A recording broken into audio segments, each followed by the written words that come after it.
And we're back with another episode of Inside Sports Fantasy Football. It's Gerald Glassford. Come right back at you here from Inside Sports Fantasy Football, the Lakers Fast Break, Pop Culture Cosmos, and Game Source. We truly appreciate everyone out there listening to all of our great shows. And if you can, please give us that 5-star review.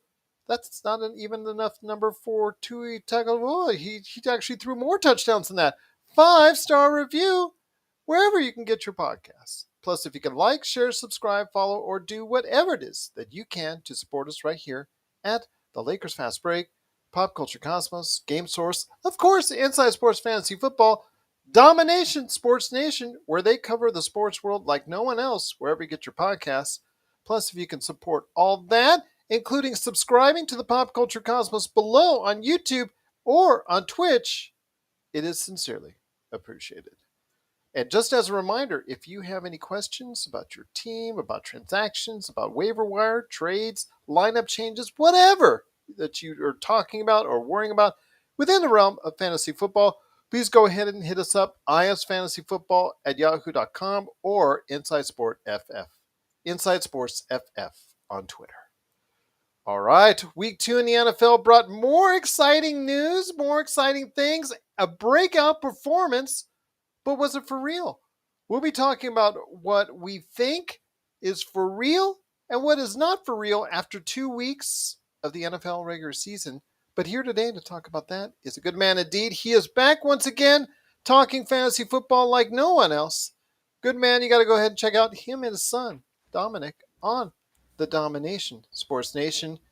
It is Mr. Chris Lardieri. Chris, great to have you back. All right, my friend. Again, this is usually something that we go ahead and do early on in the season, early trends that we like to follow, both negative and positive when it comes to certain players. Players maybe that already look like they might not be having a good season and might not have a good season that were projected to be high. Players that weren't projected to be high that are breaking out, that could potentially break out for maybe even some regular play or even superstardom, and some superstars as well doing what they do. Your thoughts on the season so far and some standouts one way or the other. Gerald, great to be back. Thanks for having me again. Standout wise, look, you've got the usual suspects in fantasy football. I think what Tua did was really impressive, and the fact that they were down 28-7 at one point, 35-14. I even lost track. Look, I picked the Dolphins in the doghouse underdog bet last week and was pleasantly surprised. I wasn't expecting that, but I think everyone knew Tyreek Hill was going to be dangerous in Miami, especially with a lot of short passes, bubble screens a guy can take off. But the guy I think that's emerging and who I thought would trend upward this year, but not this quick, is Jalen Waddle, because now the teams are going to constantly key on Hill like they did when he was in Kansas City, is just going to open more opportunities for Waddle. And we saw that this weekend. I mean, it was almost like flag football at times. So I think he's one of your breakout stars. Another guy who Dom and I got in both our leagues. Full disclosure, we met him at the NFL Super Bowl Experience here in LA a week before the big game. Nice guy. We like the way he played down the stretch, and he's now got a streak of catching, I think it's like 8 or more balls, and I forget how many consecutive games now. I'm on Ross St. Brown of the Detroit Lions. Yes, guys, very much so. Watching him on Hard Knocks, guy's a chip on his shoulder. He knew Fight every on, single USC Trojan. exactly. And I saw a tweet. I don't remember who it was that said that between him, Drake London, and I forget who the other receiver was.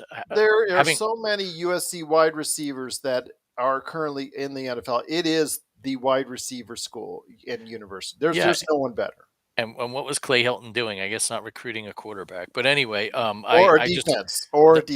That too, which is astounding, but that's for another show, another time. But yeah, guy's got a chip on his shoulder. He cited every single wide receiver that was drafted ahead of him.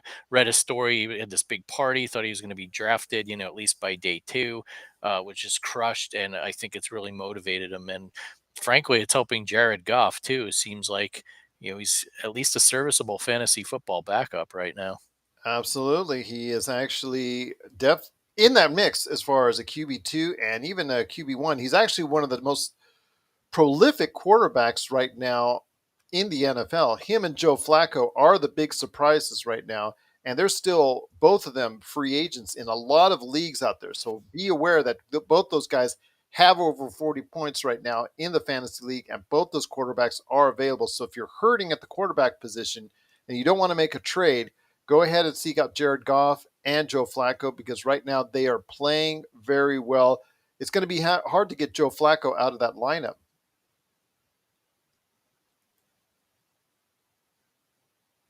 You're on mute. Sorry, tangential to that, cut out there. Garrett Wilson, rookie wide receiver out of Ohio State, looks like he's really poised for a big season. Absolutely. Flacco targeted him a couple times for touchdowns in Cleveland this past Sunday. So, yeah, I don't look, like we say, there's a difference between real football and fantasy football, and people will scoff at Goff. Sorry, I didn't mean to make a rhyme there, but the guy puts up solid numbers and they're steady. I don't think he necessarily is a franchise quarterback, but I'd like him on my fantasy football team. One thing I wanted to ask you, and you did talk about this earlier, was Jalen Waddle. One thing I want to ask you, can Jalen Waddle keep up this kind of performance?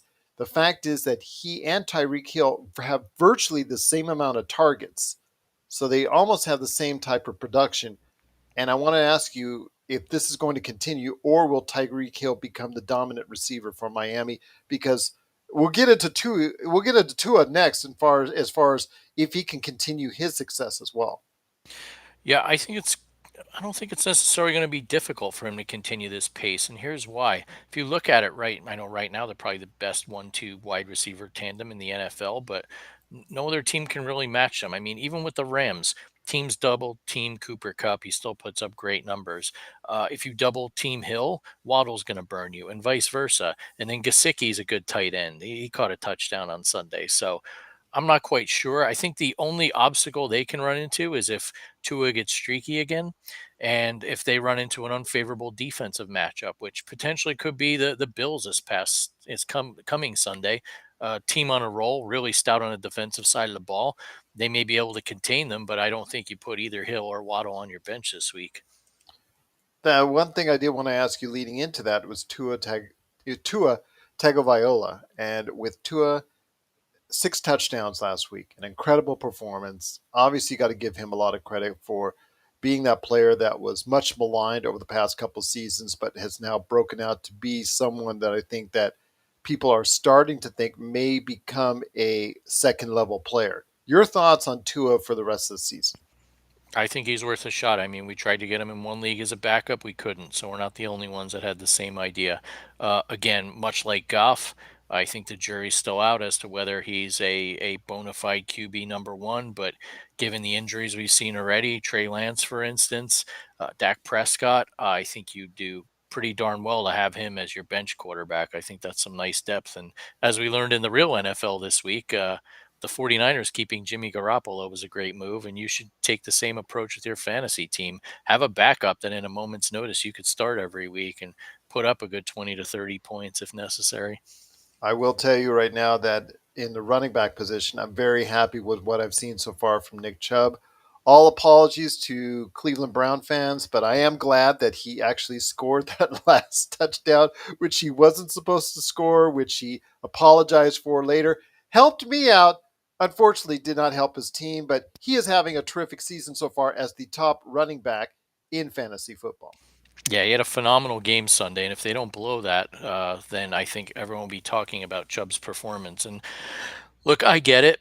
It's the heat of the moment. None of his teammates told him to go to the ground. I don't think when he's rushing for the end zone, he's thinking about how many timeouts the Jets have or how much time exactly is left on the clock as he's chugging down the hash mark. But at the same time, that's a coach's job to tell him that. And let's not forget this. Cade York, hero of week one, booming a 58-yard game-winning field goal, misses a gimme extra point. We're not even talking about this. Uh, there's so much to look forward to for the rest of the season on who might be producing this whole time. Of course, the standards, which for a lot of people out there has been Josh Allen. Obviously, he's been a great as far as performance. Basically for the first 2 weeks, just been outstanding, which is something that was not very much unexpected at all. We thought he was going to be the guy that probably could be one of the top players in fantasy football, just like he was last year. Lamar Jackson in a contract year, we knew he was going to be able to perform, and he's actually the number one right now in fantasy football with a slight edge over Josh Allen. Stephon Diggs, Josh Allen's top receiver. Can he continue at this pace? Because right now he's right behind them as the number three performer overall in fantasy football. I think he can. I think it'll tail off. Gabe Davis, who's probably one of the best number two receivers in the NFL, sprained his ankle and didn't play this past Monday night. So I think he'll take some targets from him. But the guy's a bona fide number one. I think he could definitely stay in the top 3 to 5. And Josh Allen clearly loves throwing to him and he loves catching the ball. So I do think that can continue. But it'd be hard to see him continue at this pace. Just because I'm very high on Davis too. It's another situation where the Bills probably can make an argument they have the best 1-2 tandem at receiver, and I think they're equally dangerous. One of the things I wanted to ask you are players right now at or near the top of the fantasy football rankings.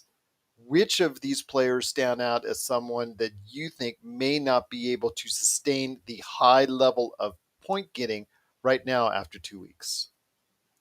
Um, Hard to say. I mean, I think Cooper Cup and I have him on one team.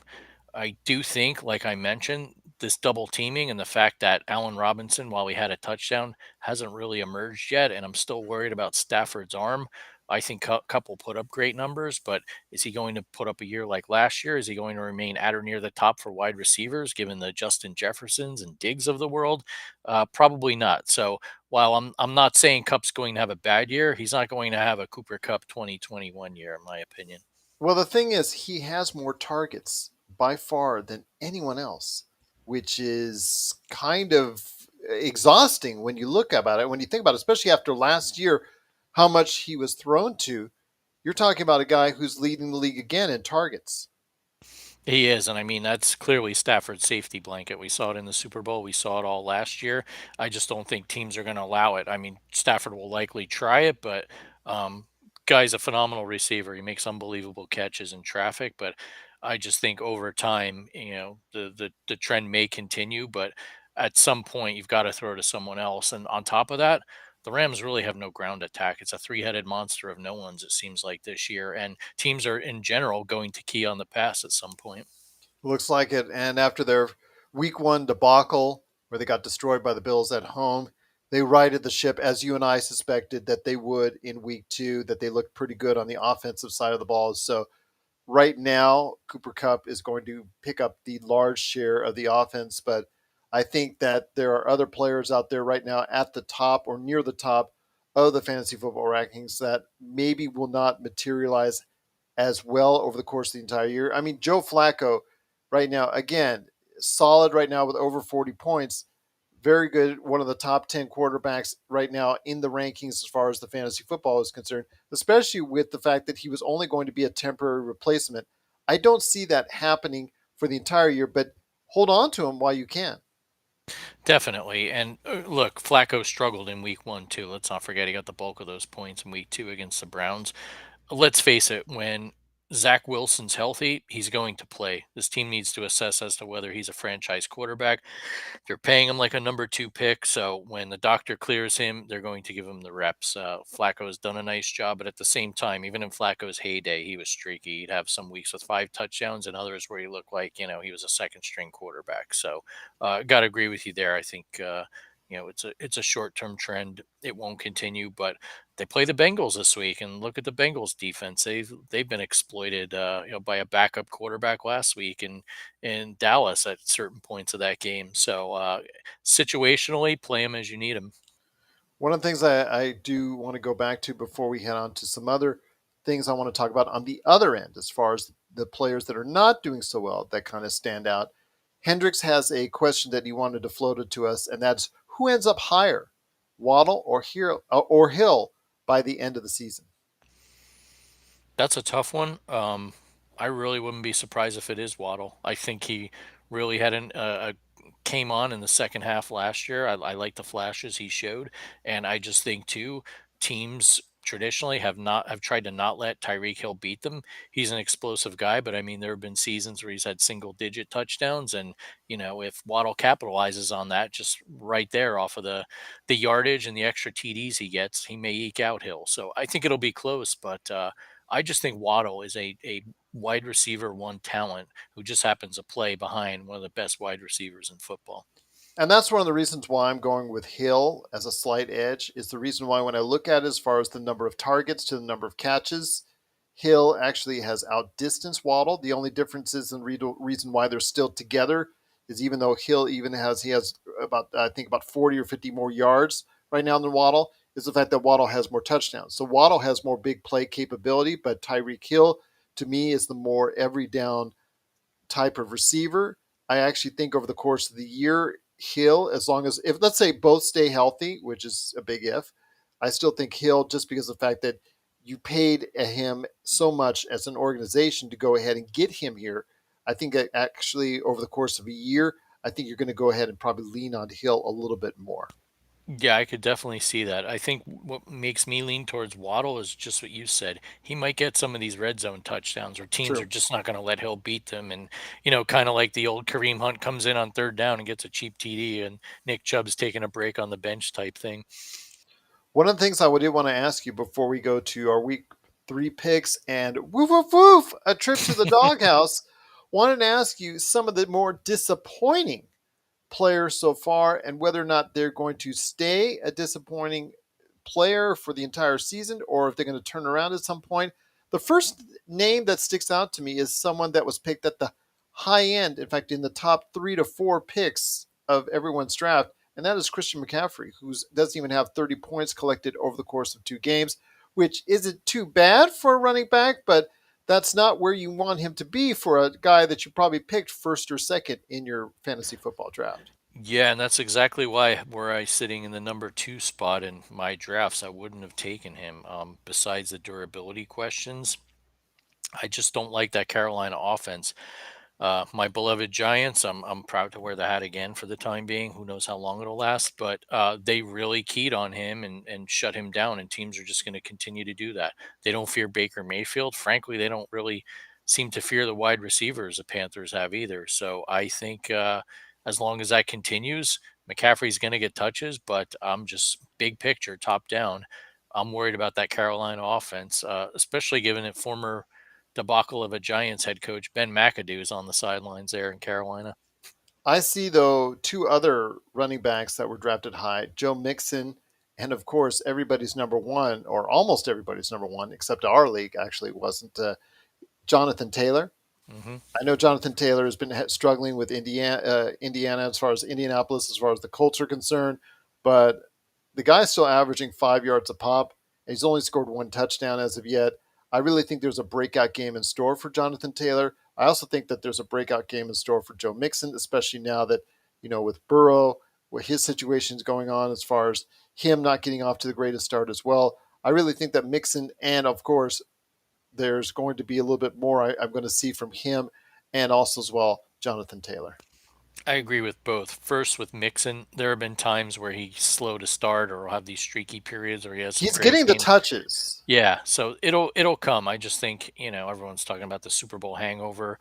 I think that line is not as cohesive, even though it's an improvement on paper. I think they've got to get things together, and I think Zach Taylor will realize that if Burrow keeps getting sacked at this pace, he's going to have to rely on Mixon more. As for Taylor, I just think that offense has been a disaster. The good news is that he's going to continue to get the touches. Matt Ryan doesn't look that great, and last year Frank Reich really leaned on Taylor the middle latter half of the season. And let's face it, they play the AFC South, so he's got some favorable matchups other than playing in Jacksonville, which seems to be the Colts' nemesis. Is there anyone that came into the season with a whole bunch of hype that you couldn't hear enough about that we all heard a lot about, which got a lot of, as far as good positive feedback higher up in the draft that is not performing where you think they should be and is not going to maybe is basically not going to be able to sustain that as far as being able to produce a good season. It looks like that they're already on their way to having a bad season at this point in time. Of course, Trey Lance sticks out more than anybody, but that's Sure. due to injury. But Anybody that's looking like they're having a bad season now that's going to continue that route? CD Lamb, and that's tangential to Dak Prescott's injury. And while I think Cooper Rush is a serviceable backup, uh, Lamb's just not going to get the numbers or targets he would if Prescott was playing. So I think for the time being, that's going to affect his production. Maybe in the second half of the year with Prescott back, it'll improve. But team got rid of Amari Cooper, and he's the number one there. And I just don't think he's going to play like one for the time being. Two players that very surprisingly are on the lower end as far as fantasy football producers are Aaron Rodgers and Tom Brady. Are both those guys headed to subpar seasons? Is it, I mean, let me put it this way. Is it their age finally catching up to them at this point in time? Could be, but I think there are other factors at play there, namely Brady, the offensive line, and the injuries at wide receiver. So going in, I wasn't very high on him. And with Rodgers, who's he going to throw to? And with that two-headed monster at running back between uh, Dylan and gosh, his name escapes me now. The starting running back Jones, Aaron Jones. I think basically they're going to lean on the run a little more until teams like the Vikings force them to throw. And who's he got? Lazard's probably his favorite target de facto, but he's been banged up. So yeah, I don't think we're gonna see that. Listen, Rogers got a ton of points the last 2 years because he had Devontae Adams. They both benefited each other. And with him gone, I think that can only affect his productivity negatively. What about Tom Brady? Obviously, he's going through a lot of personal troubles recently as of late. We all know that. It's been the tabloids all over the place. Do you think it's affecting him on the field as well? Hard to say. I mean, he threw a hissy fit on the sideline, and Mike Evans started a brawl on his behalf. But um, you just don't know, right? Like the media loves to speculate that. I think, and especially in the last few years, and his last year in New England, Brady does not like getting hit. He does not like being pressured. He's not a mobile quarterback. 45 years old on top of it, and I just don't think he's got the weapons he needs. Mike Evans is going to be suspended this week in a big game against the Packers. Uh, Godwin with the knee trouble again. So I can't attribute it solely to the off the field stuff. Who knows? Some of these guys are great at tuning out the noise, or when they're on the field, that's all they focus on. They've got tunnel vision. So I think it's just more of an on field thing, and it can't be the play calling because Byron Leftwich is still there. Brady wanted him to stay as OC. So those are the things I think that are really affecting him. Once again, it's Inside Sports Fantasy Football. It's Gerald Glassford, along with my good friend, Mr. Chris Lardieri from the Dom-Ination Sports Nation. You got to go ahead and check out what he's doing today with his awesome son, Mr. Dominic, right there for you, wherever you get your podcasts. But before we head on out, we got to go ahead and cover what we think are the best picks for this weekend. And of course, a trip down, woof, woof, woof, to the doghouse. But first, my friend, week 3 in the NFL. I don't like as many of the matchups as I did last week. There's still a couple that stick out to me, but what sticks out to you in regard to some week 3 matchups in the NFL? I'm going to go completely contrarian, and the fact that I like the matchup and he's playing at home and it's not in prime time. Let's go back to Kirk Cousins. Horrible performance on Monday Night Football in Yes. Philadelphia, but this week gets to go back home to Minneapolis, play the Lions, who seem to have a fairly porous defense. So I think that gets him, Justin Jefferson, and Adam Thielen up and running again, and potentially Dalvin Cook. But Cousins just it's got to be a trend at this point, right? Like he looks like a deer in the headlights in some of these big pressure nationally televised games, and I just don't think it's a coincidence anymore. But the Lions will help. The teams going up against the Lions the last 2 weeks, their quarterbacks have fared well, so I think he gets back in the groove. One team that sticks out to me is a team that you are most familiar with, and that's the Giants at home on Monday night against the Cowboys. A Cowboys team that's coming in with Cooper Rush for another week. Your thoughts on this matchup? Because I like the Giants. They could be 3-0, man. Time for celebration for you. They could. What worries me though is this Dallas defense is the thing no one's talking about. Micah Parsons is a phenomenal football player. I mean, we know he was rookie of the year, but he's now becoming a one of the top-notch defensive players in all of the league. And I just the Giants gritted out as a very un-Giants of the last 5 years win. Their MVP truly has been and is Graham Gano, and I could see the Giants having another slugfest defensive struggle. Daniel Jones still worries me with the decision making, the turnovers at times. So I think if the Cowboys can stop Saquon Barkley and force Jones to try and win the game, they'll stay in this game. I think it'll be a low scoring affair, but I think that bodes well for both kickers. And however, I am optimistic the Giants could pull this out.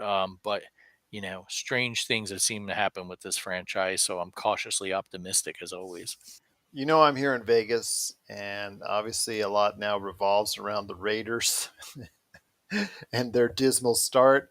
If they walk into Tennessee this coming weekend when they play the Titans and they come out a loser, could we be seeing a change already at head coach? No, I do not think that. I mean, I'm sure everyone want to scapegoat Josh McDaniels, but I think if anything, it could signal the beginning of the end of the Derek Carr run. I just, you can't blame him solely for collapsing last week. I mean, the defense was atrocious.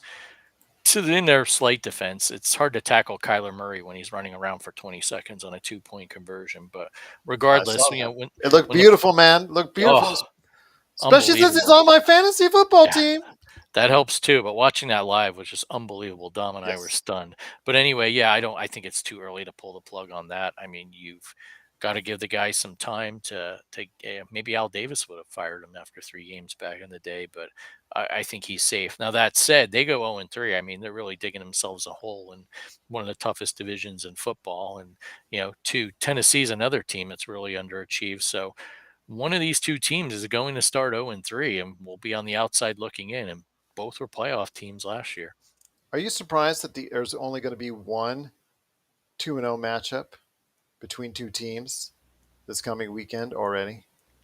I am, but given the craziness of last weekend with the comebacks and it seeming like the underdogs waking up or the teams that had horrible week one performances turning it around, like the Jets, for instance, not entirely shocked. Parity's alive and well, and look with the expanded wild card slot again this year, we're gonna see a 9-8 team get in. Who knows if there'll be an 8-9 team? So I think it makes for interesting not only as a fan but a viewer because the old school mantra any given Sunday. I mean, there are so many more teams that are in it week to week. Once again, it's Inside Sports Fantasy Football. If you have any questions for us, always feel free to reach out to us, isfantasyfootball@yahoo.com or Inside Sports FF on Twitter. But before we head on out, my friend, you know where we're going. We're heading out the front door. We're heading just before we get to the end of the lawn. There it is, over there in the corner. Woof, woof, woof. It's time to head to the doghouse. Gerald, thank you. As I was watching that Dolphins Ravens game, I was thinking to myself, why did I pick them? But then I remembered why. As I thought, the Ravens always seem to just find a way to lose these big games, and whether it's Lamar fumbling on the 1 yard line that could have made the difference, or the defense just completely letting Tyreek Hill get behind them 10 yards at a time. I'll take it. A win's a win. Nice to start the season 1-0.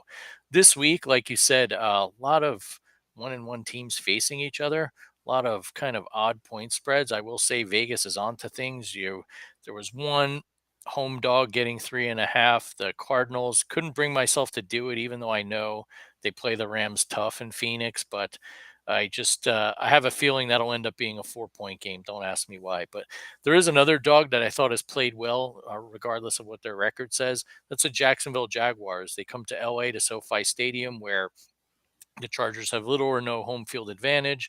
I like the way Trevor Lawrence is developing. Doug Peterson is clearly a better coach than Urban Meyer, and they're getting 7. And, do I think the Jags can pull this off? Possibly. Half of my pick is predicated on the fact that Herbert is still listed as day to day questionable, depending on what site you look at. But even if he does play, I mean, Dom and I looking at that Thursday night game were like, this guy had to break a rib or something. He was in excruciating pain. So I don't think he'll be 100%. So maybe that means the Chargers resort to more short passing, running Eckler, screen passes, whatever the case may be. But I could see the Jaguars hanging around. Doug Peterson loves going for 2, so maybe they lose the game by 6 because he converts a 2-pointer at some point. So gonna go with the Cats. Take the Jags +7 this Sunday in LA. The thing about the Jags right now is their defense is actually forcing a lot of turnovers. That's what I like to see. I mean, if you have them on your fantasy football team, you are very happy at this point in time because they are able to go ahead and force a lot of interceptions. They've got more interceptions than anyone else in the NFL. And if they continued that route, that keeps them in games. You know, we mind you, they've been the joke of the NFL for quite a number of years, but they're starting to put it all together slowly, but they are starting to put it all together.